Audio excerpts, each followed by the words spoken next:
Hi everyone, I am Dr. K. Kritika, Associate Professor, Department of Mathematics, K.S.Rangasamy College of Technology.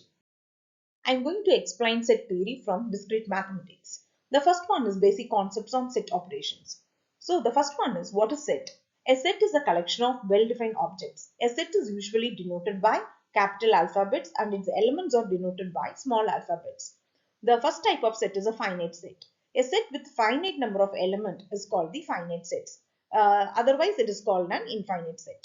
The cardinality of a set. So in this type, the given set should be a finite set. Then the number of elements of A is called the cardinality of. It is denoted by n of A. For example, A is equal to 13579. So n of A, that means the number of elements in A is equal to 5. So this is called the cardinality of the set. The next type of set is equal sets.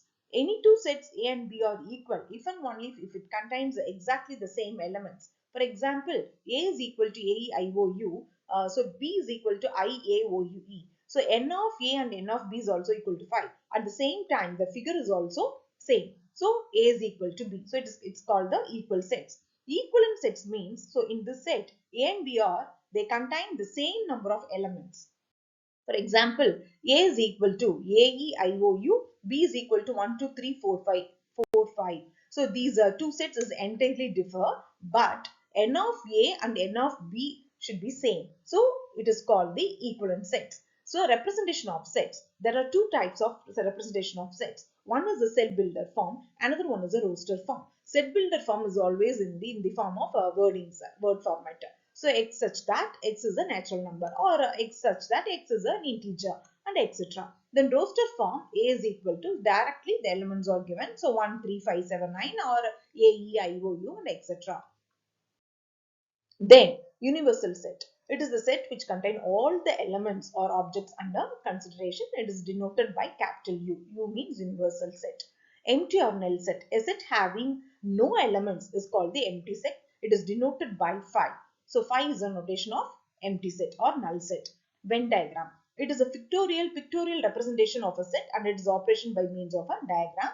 The universal set is represented by a rectangle and the sets denoted by a circle, represented by the circle, and the circles inside the rectangle. It means the set is always inside the universal set. It means a rectangle. Then subset.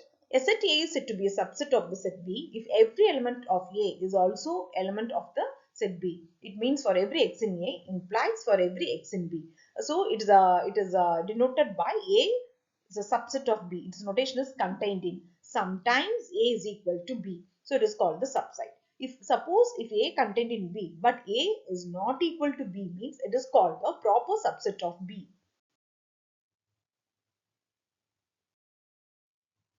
A and B are the two sets.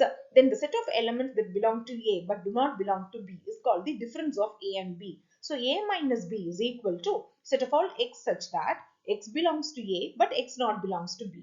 Similarly, we can write B minus A is equal to set of all x such that x belongs to B but x not belongs to A. Then example, A equal to 1, 2, 3 and B equal to 1, 3, 5, 7. So what is A minus B? So A minus B means set of all the elements x such that x belongs to A but not in B. So the element is 2. Similarly, B minus A means that of set of all x such that x belongs to B but not belongs to A. So the elements are 5 and 7. So here algebraic laws of set theory. There are many laws: idempotent laws, identity laws, commutative laws, associative laws, distributive laws, and De Morgan's laws, absorption's laws, complement laws, and double complements laws. Okay. So then next we move to power set. So what is power set? If A is a given finite set, then the set of all subsets of A, that means all the possible sets of A, is called the power sets of A and is denoted by P of A. For example, A equal to ABC. Then how we can write P of A? It means all the possibility of sets. So first we start from the empty set. Then the set of all single elements, that means A, B, C. Then the set of two elements A, B, B, C and AC. Then the whole set, that means AB, the original set A, B, C. So here the number of elements, the element is 8. So suppose A is a given set. If n of A is equal to P means then number of power set is 2 power P. So in the previous problem, A contains 3 elements. So n of A is 3. So it means 2 power 3 is 8. So the number of elements of the power set is 8. Okay. The next one is ordered pair and Cartesian product. Ordered pair means the element is always in the bracket, that is ordered pair from A comma B. If A comma B is equal to X comma Y means if A is A equal to X and B is equal to Y.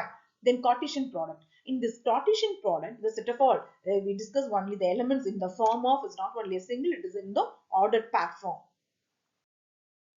So A cross B, cross is a notation of Cartesian product. So A cross B is equal to set of all is not a single element, it is a ordered pair. So X comma Y such that X belongs to A and Y belongs to B. So A cross B should not be equal to B cross A. So now I am going to explain some problems on these set operations.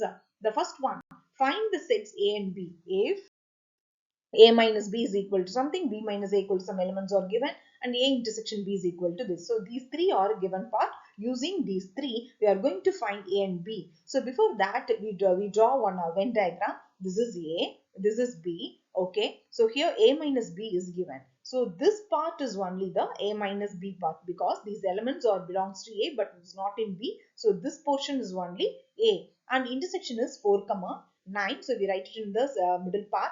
Then this is B minus A. So from the Venn diagram, what we observe, so this whole A is equal to this A minus B part union, this A intersection B part. So easily we can write A part. That means we combine A minus B and A intersection B. Similarly, we calculate B. This B is A intersection B plus this B minus A part. So we are going to combine this A intersection B elements and this B minus A element. So automatically we are getting A and B. Similarly, we do for the second divisions.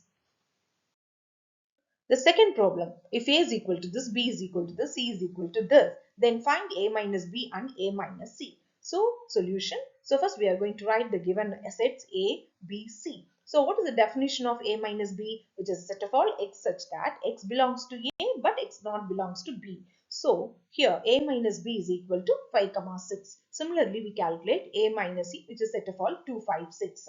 Then the third problem is A is equal to AEIOU, B is equal to some elements are given and C is also some this. Then find A minus of B intersection C. So in this problem, first we are going to give the priority to this bracket term. That means B intersection D. Then after that we are going to find A minus this part.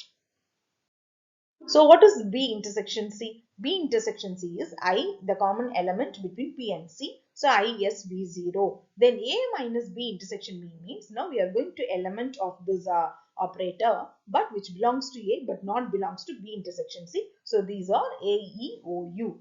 Then the fourth problem is A equal to 1, 2, 3, B is equal to 3, 4, 5 and C is equal to 4, 5, 6 and find A cross B union C. Cross means it is a Cartesian product. The elements are in the order form.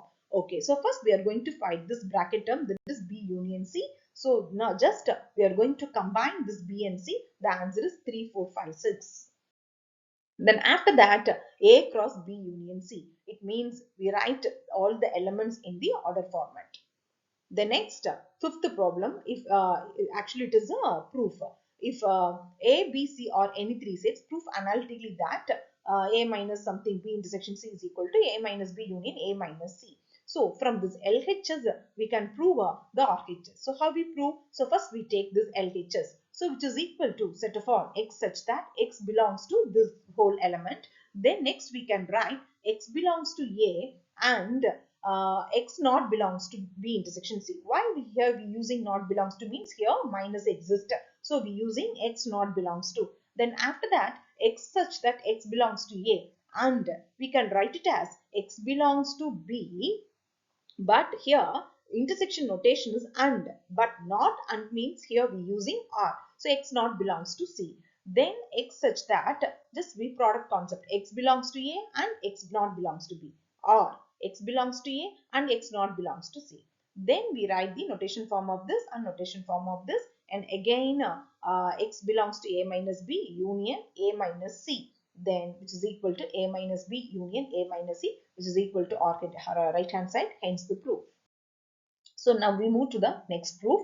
If A, B is your any three sets, prove algebraically that A cross of B union C is equal to A cross B union A cross C, and A cross of B intersection C is equal to A cross B intersection A cross C. So here there are two proofs, but both are more or less same. The first one is LHS. So A cross B union C. So it is a Cartesian product concept. So x comma y such that x comma y belongs to A cross of B union C. It means x belongs to A and cross means we using the word and.